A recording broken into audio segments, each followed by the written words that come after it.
नमस्कार, स्वागत है आपका। आप देख रहे हैं 33 जिला 33 खबर। मैं हूं आपके साथ मनीष शर्मा। बुलेटिन की शुरुआत बात कर लेते सबसे पहले बड़ी खबर की। गहलोत सरकार को समर्थन दे रहे निर्दलीय विधायकों की बैठक के बाद विधायकों ने स्पष्ट कर दिया है कि वो हर हाल में, हर परिस्थिति में मुख्यमंत्री अशोक गहलोत के साथ है। राजस्थान में मंत्रिमंडल विस्तार और राजनीतिक नियुक्तियों का विशेष अधिकार मुख्यमंत्री अशोक गहलोत के पास है। इस मामले में किसी भी प्रकार के दबाव की राजनीति नहीं होनी चाहिए।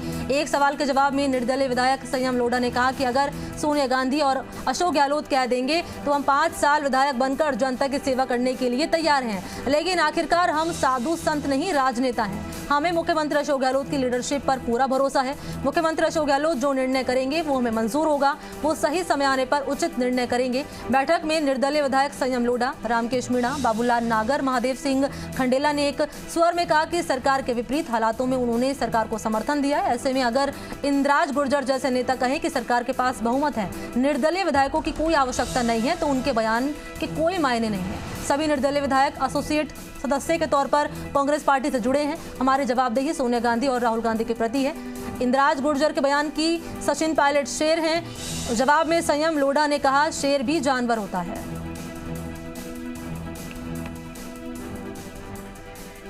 विधायकों की बैठक खत्म हो गई है। संयम लोढ़ा ने प्रेस कॉन्फ्रेंस को संबोधित किया। संयम जी, कहा जाता है कि राजनीति में जो दिखता है वो होता नहीं है, जो होता है वो दिखता नहीं। क्या बैठक का यही मकसद था कि बेरोजगारों की बात की जाए, या असल मुद्दे कुछ और थे? देखिए, हम लोग राजनीतिक कार्यकर्ता हैं, आम आदमी से जुड़े हुए हैं। हमको उनकी कठिनाई का पूरा एहसास है। उन हमारे नौजवान साथियों की पीड़ा का एहसास है, जिनके माँ बाप ने उनको अपने आप पेट काट करके पढ़ाया है, डिग्री दी है, तो उनके लिए संघर्ष करना हमारा दायित्व है। लेकिन मंत्रिमंडल विस्तार और राजनीतिक नियुक्तियों पर भी चर्चा हुई है। एक प्रस्ताव आपने रखा है सीएम के समक्ष। हाँ, वो हमने यही जो वातावरण बनाने की कोशिश की जा रही है या किसी तरह का दबाव बनाने की कोशिश की जा रही है, आज तक कभी ऐसा नहीं हुआ कि मंत्रिमंडल को लेकर के कोई दबाव बनाया गया हो। जब भी माननीय मुख्यमंत्री तय करते हैं, जब भी उचित समझते हैं, वो इसका फैसला करते हैं। लेकिन 2.5 साल का वक्त निकल गया है सर। 2.5 साल का निकल गया, 5 साल तो नहीं निकला, लेकिन उम्मीद है जल्द होना चाहिए। मीटिंग पहले होटल अशोक में होनी थी, फिर यहाँ शिफ्ट हुई। राजेंद्र गुड़ा आए तो कई विधायक चले गए। राजेंद्र गुड़ा ने आपके लिए कहा कि संयम लोढ़ा को मंत्री बनने की जल्दी है, इसलिए वो भाग कर गए, जबकि मैं उनके फ़ोन पे बुलावे पे आया था। कोई बात नहीं, वो बड़े भाई हैं, कुछ भी कह सकते हैं, लेकिन खुशवीर सिंह जी की तबीयत ठीक नहीं थी, इसलिए फिर हमने बैठक में तो ऑल इज़ वेल कहें सर, निर्दलीय सारे एकजुट हैं और अशोक गहलोत की लीडरशिप में कांग्रेस पार्टी के प्रति एक तरीके से समर्पित हैं। बिल्कुल बिल्कुल।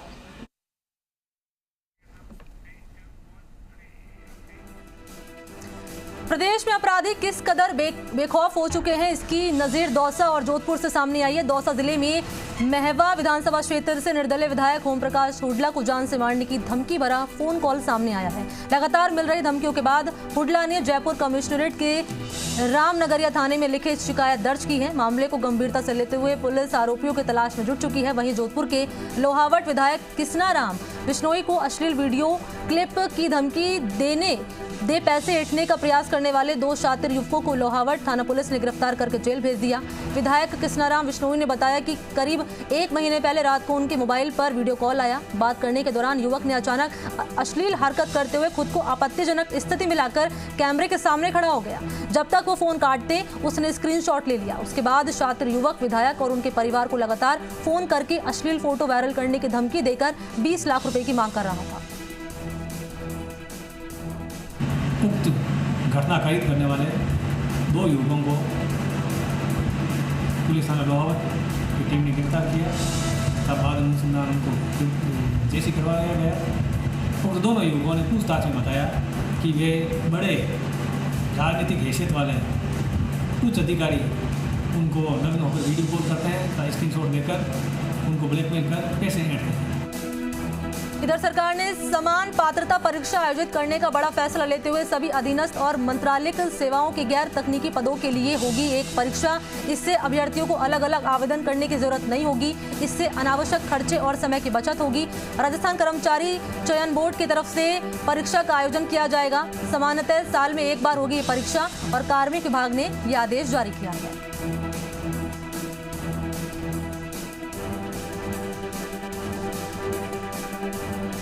वहीं शिक्षा विभाग की ओर से कक्षा 10वीं और 12वीं के परिणाम तय करने के लिए गठित समिति की रिपोर्ट के आधार पर शिक्षा मंत्री गोविंद सिंह डोटासरा ने बुधवार को यानी कि आज फॉर्मूला जारी कर दिया। समिति की ओर से निर्धारित फॉर्मूले के अनुसार पिछले 2 वर्षों की परीक्षाओं को आधार बनाया जाएगा। कक्षा 10 के विद्यार्थियों के अंक निर्धारण के लिए कक्षा 8वीं की बोर्ड परीक्षा 2019 का अंक भार 45% रहेगा। कक्षा 9 में अंतिम प्राप्तांकों का अंक भार 25% रहेगा। वहीं कक्षा 10वीं का अंक भार 10% रहेगा। कक्षा 10वीं के अंक भार का निर्धारण विद्यालय विषय समिति द्वारा किया जाएगा। इस समिति में शाला प्रधान, कक्षा अध्यापक और विषय अध्यापन करवाने वाले शिक्षक भी शामिल होंगे। वहीं कक्षा 12वीं के विद्यार्थियों के अंक निर्धारण फॉर्मूले में कक्षा 10वीं की बोर्ड परीक्षा 2019 में प्राप्तांक का अंक भार 40% रहेगा। कक्षा 11वीं में प्रदत्त अंकों का अंक भार रहेगा 20%। कक्षा 12वीं का अंक भार 20% रहेगा, जिसका निर्धारण विद्यालय विषय समिति द्वारा किया जाएगा। सत्रांक का अंक भार पहले की तरह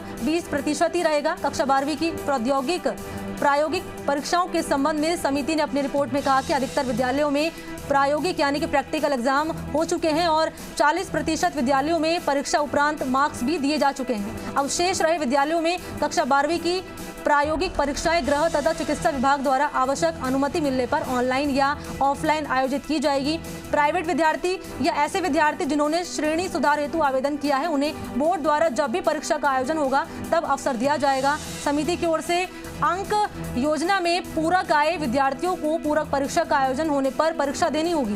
प्राप्तांक से असंतुष्ट विद्यार्थी जब बोर्ड द्वारा परीक्षा का आयोजन किया जाएगा तब परीक्षा दे सकेंगे। इसके लिए वैकल्पिक परीक्षा के लिए ऑनलाइन पंजीकरण कराया जाएगा और वैकल्पिक परीक्षा के अंकों को ही अंतिम परिणाम के रूप में माना जाएगा।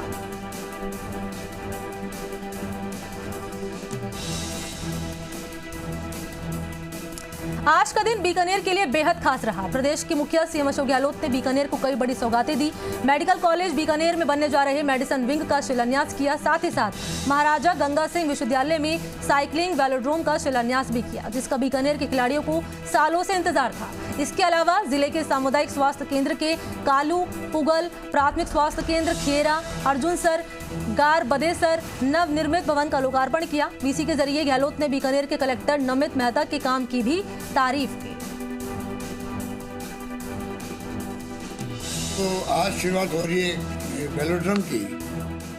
मैं उम्मीद करता हूं कि साइकिलिंग के क्षेत्र में भी बीकानेर तो एक आधार बन गया है, पर राजस्थान भर के अंदर साइकिलिंग स्पोर्ट्स को भी प्रोत्साहन मिलेगा। ये मैं समझता हूँ कि महाराजा गंगा सिंह विश्वविद्यालय के वाइस चांसलर साहब बैठे हुए हैं, इनको बहुत बधाई और इनकी पूरी टीम को, पूरे गंगा सिंह विश्वविद्यालय परिवार के लोगों को मेरी बधाई है और शुभकामनाएं। और मुझे खुशी है कि ये विश्वविद्यालय भी, जब अभी कल्ला साहब कह रहे थे कि जब मैं मुख्यमंत्री था तब इसकी स्थापना हुई, 18 वर्ष हो गए हैं। 18 वर्ष में आपने बहुत कुछ उपलब्धियाँ हासिल की, कई खेल के मैदान भी बनाए हैं और मैं उम्मीद करता हूँ कि आने वाले वक्त में विश्वविद्यालय और ज़्यादा प्रगति करेगा। उधर चिकित्सा एवं स्वास्थ्य मंत्री डॉक्टर रघु शर्मा ने अजमेर जिले को बड़ी सौगात दी।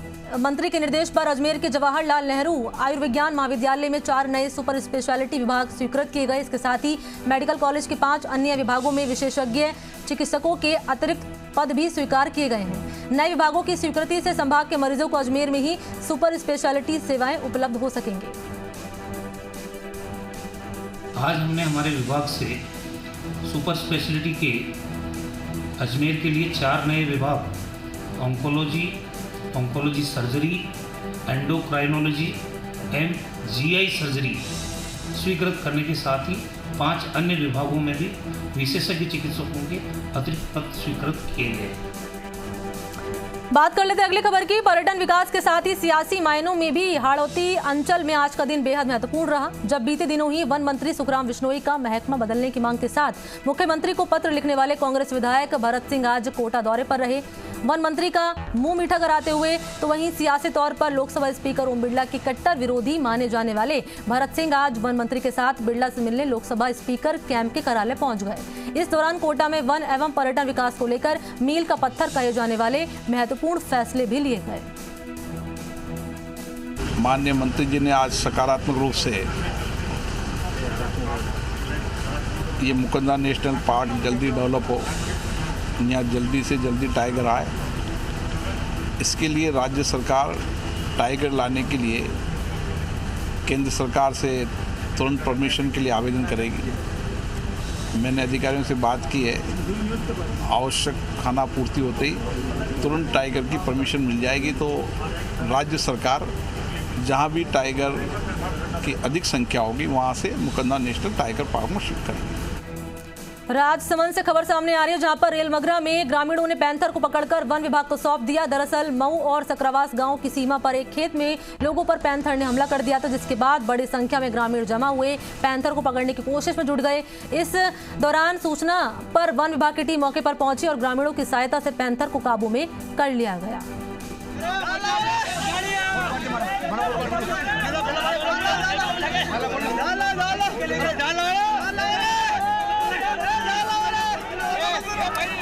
तो देखिए, ग्रामीणों की मदद से पैंथर को यहाँ पर पकड़ लिया गया है और गनीमत ये रही कि पैंथर ने किसी पर हमला यहाँ पर नहीं किया है। तो राजसमंद से तस्वीरें आपको दिखा रहे हैं। इस वक्त रेलमगरा में पैंथर का आतंक देखने को मिला और ग्रामीणों की समझदारी के बाद यहाँ पर पैंथर को पकड़ लिया गया है। सूचना दी गई है वन विभाग को, वन विभाग की टीम मौके पर पहुंची और आपको बता दें कि कई गुना आबादी वाला क्षेत्र ये बताया जाता है जहाँ पर ये पैंथर मिला है और पैंथर की जैसे ही सूचना वन विभाग को दी गई, वन विभाग मौके पर पहुंची और उसके बाद इस पैंथर को ग्रामीणों की मदद से पकड़ लिया गया है।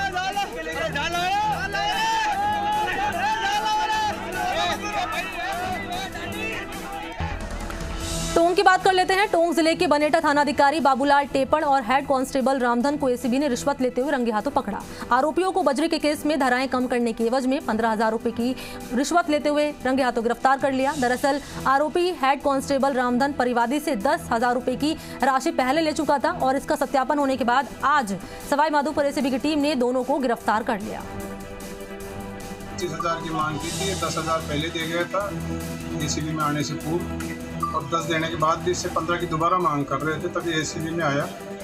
उसके बाद में इसका सत्यापन कराया गया तो सत्यापन में मांग होना प्रमाणित पाया गया। उसके बाद ट्रैप कार्रवाई का आयोजन किया गया तो आज रामधन हेड कांस्टेबल को 15,000 रुपये लेते हुए रंगे हाथों ट्रैप किया गया। उससे जब सत्यापन के समय आया था तो उस वक्त इसने एसएचओ से बात की थी तो एसएचओ की भी मांग की पुष्टि हुई। और खबर है सीकर से जहां पर बुधवार यानी कि आज दिन दहाड़े एक युवक महिला का मंगलसूत्र तोड़कर भाग निकला, लेकिन महिला ने हिम्मत दिखाते हुए युवक का पीछा किया और लोगों की मदद से उसे दबोच लिया। जानकारी के मुताबिक नेतड़वास गांव की रहने वाली संपत्ति देवी सीकर में खरीदारी करने के लिए गई थी। लौटते समय चांदपोल गेट के बाहर एक युवक ने झपट्टा मारकर उसके गले से सोने का मंगलसूत्र तोड़ लिया। इसके बाद आरोपी वहां से भाग निकला, लेकिन महिला ने हिम्मत दिखाते हुए उसका पीछा किया और लोगों की मदद से पकड़ लिया गया। इस दौरान लोगों ने युवक की पिटाई भी कर दी और पुलिस के हवाले कर दिया। मेरा भतीजा की शादी है जो तो मैं सामान लेना है इसी कर चांदपोल गेट पे मेरा मंगलसूत्र तोड़ के देगा, 32,000 का मंगलसूत्र हो गया। फिर कैसे पकड़ा उनको? कैसे पकड़ा? चांदपोल से आदमी भाग गया दुकान से पीछे से। मोटरसाइकिल पर हक पैदल जेब में मिल एक जना एक जन। और सीकर के पालवास रोड पर स्थित बैंक ऑफ बड़ौदा की एटीएम मशीन में मंदबुद्धि युवक ने तोड़फोड़ की। इसकी सूचना पर कोतवाली पुलिस मौके पर पहुंची और पड़ताल शुरू कर दी। प्रत्यक्षदर्शियों ने बताया कि मंदबुद्धि युवक पत्थर फेंक रहा था, जिससे एटीएम का गेट समेत मशीन का कांच टूट गया। फिलहाल पुलिस जांच पड़ताल में जुटी है। यहाँ से किसी ने फ़ोन किया था उनको main branch station road Sikar, तो वहाँ से हमें सूचना मिली कि एटीएम में कोई तोड़फोड़ कर रहा है। तो जब यहाँ आके देखा तो ये सब इतना टूटा हुआ पड़ा था और किसी अज्ञात आदमी ने कोई तोड़ के चला गया इसको। मिली कि बैंक ऑफ बड़ौदा का एक एटीएम है साला सर्विस स्टैंड पे, उसकी स्क्रीन पे कोई पागल व्यक्ति दोबारा पत्थर मार के और स्क्रीन तोड़ दी। इस मौके पर आए हैं, बैंक मैनेजर साहब भी आए हैं और फुटेज दे के अग्रिम कार्रवाई की जाए। बीकानेर से खबर मिल रही है जहां पर चोरों के हौसले बुलंद नजर आ रहे हैं। भरी दोपहर में महाजन थाना क्षेत्र के अर्जन सर बस स्टैंड पर बने एसबीआई के एटीएम से चोरी करने की कोशिश की गई।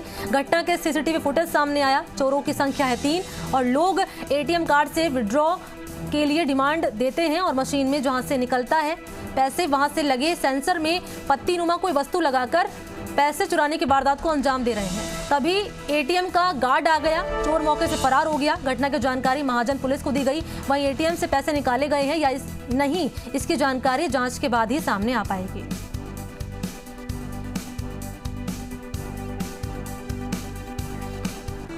और वक्त तो चला एक